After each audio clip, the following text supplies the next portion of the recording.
მაგრამ საქართველოში არის სერიოზული პრობლემა 10 კატებზე წამლების და კვლევების დანიშვნისა რა. რაც არის კატასტროფა. იმიტომ რომ როცა ადამიანი ელის რაღაციდან ამონაგებს, მიდრეკილია რომ უფრო მეც დაუნიშნოს ისეთ ადამიანისაც, ვისაც ეს არ ჭირდება.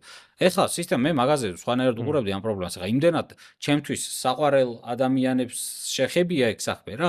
ვიღაცა ლექტორებს, ვინც მომწონდა სტუდენტი რო ვიყავი, მე შემეცვალა ეს რა, მე დავიწყე რაღაცებს ჩამოყალიბდა. მაშინ ხო რას ხვდები ახლა იმას ხედავ. ანუ აქ ხო არ გვაქვს საუბარი ისეთ ბოროტმოქმედებაზე, რომელიც ვიზუალურად გავს ბოროტმოქმედებას, ხო, ვიღაცა წელში მოხრილი ადამიანი ცუდი განზრახვებით და ბოროტს რო გავს, მაგეთ სიმას, ანუ ვიღაცების ოჯახის წევრები არიან, ძალიან ის ჯიგარი ბიძები, რაღაცა დეიდები, რაღაცა იმაზე, ვერ იტყვი რომ ბოროტმოქმედია რა, მაგრამ ცუდ საქმეს აკეთებს რა.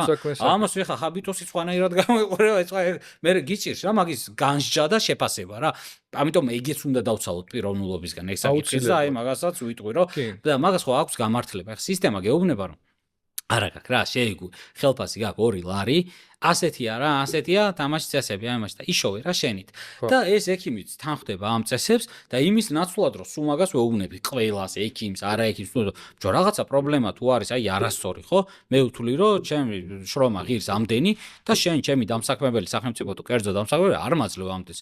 ამით ეხლა გზა კი არ უნდა შემოვაშენო და სხვებისგან ამოვიღო იქ ფული. მე რაღაცა კორუფციული გარიგებები და მე აღმოჩნდი არასწორი მაგ თამაშის წესებს. ეს თუ არის არასწორი მოცემულობა, ხმამაღლა უნდა ვთქვა. არ უნდა გამიტყდეს ფულზე ლაპარაკი თუ ამაზე უკმაყოფილოა. მივიდეთ ამ პირადად ხო შემოვიკრიბო თანამოაზრეები, რაღაცა პატარა ჯგუფი შევქნა თანამოაზრეების, რომ ცოტა გვაქვს ხელფასი რა, ყვდები ამ იმით, ექთანი რომ ემიგრაციაში კი არ უნდა წავიდე პირდაპირ, ეგ კი არ უნდა იყოს ალტერნატივა, ეგ უნდა იყოს რომ ჯერ მოდი რა ვცადო რა, წესიერად რომ დაგელაპარაკო, ხმამაღლა მედია მოვიწვიო, Facebook-ით გავაცელო ინფორმაცია, რავი, რაღაცნაირად უეჭველი მართალს ვითხოვ, არ ტეხავს ფულზე ლაპარაკი, რომ ექიმი ვარ და 3 დღეში ერთს რომ ვათენებ ხამეს ეხლა არ ფული მინდა რომ სახში კიდე ვალი არ მქონდეს და იმაზე არ ფიქრობდეს შვილი მშიერი მომიკვდება თუ რაღაცა მოხუძე და წამალს მიუტან თუ არა რა და მოთხოვო და ვცადო და თუ არ გამომივადავ ხედავ რომ შეუვალი ყდი არის მე სხვებისგან კი არ ამოვიღო ეს ფული პაციენტისგან რომელიც ჩემზე უფრო მეტად გაჭირებული საერთოდ შევეშვა რა მაგ საქმეს რა შეგვიძლია კიდე უფრო მეტი დეფიციტი